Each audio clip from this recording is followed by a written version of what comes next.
The Lord has been speaking to me that this is a year of discovery.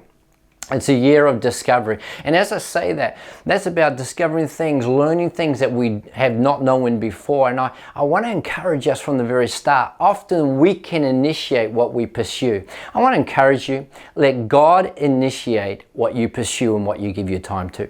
We've only got so much space up here in our minds. And I believe that God wants to reveal some things into our spirit and even into our minds that are on His agenda for us. They're kingdom things. They're things that will honor Him and advance His kingdom.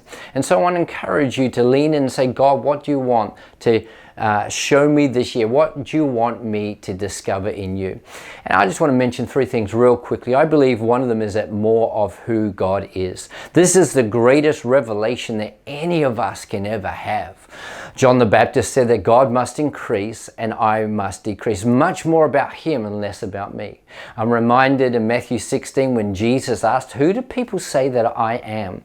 And Peter said, you are the Christ, you're the Messiah, you're the Son of the living God. And I love Jesus' response. It's His response to us today. He said, you're blessed, Peter, because this was not revealed by flesh and blood. You didn't just learn something naturally, but this was revealed to you by my Father in heaven. The greatest blessing is attached to increased revelation of who God is. It's time to discover Him more. Whatever you know about God, whatever I know about God, there are deeper things, there are greater things that He wants to reveal to us when our heart is set on discovering more of who God is.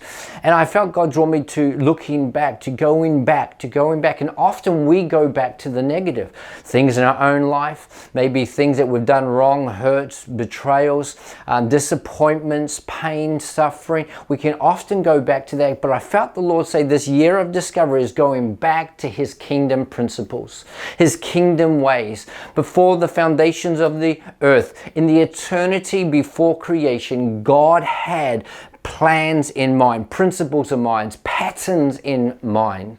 And these are His kingdom purposes. Jesus said, when you pray, our Father in heaven, hallowed be your name, let your kingdom come. God on this earth, as in heaven.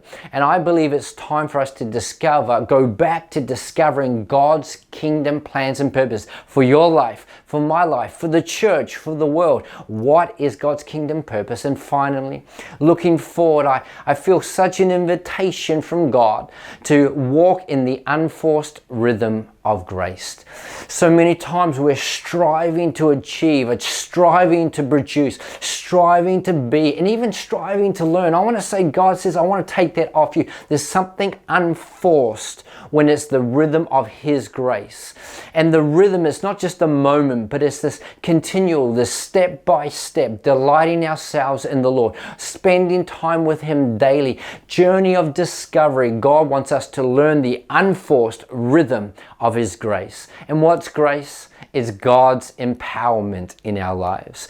It's not us striving to produce. It's us abiding and producing the fruit because it's an automatic overflow of God in us, Christ in us, the hope of glory.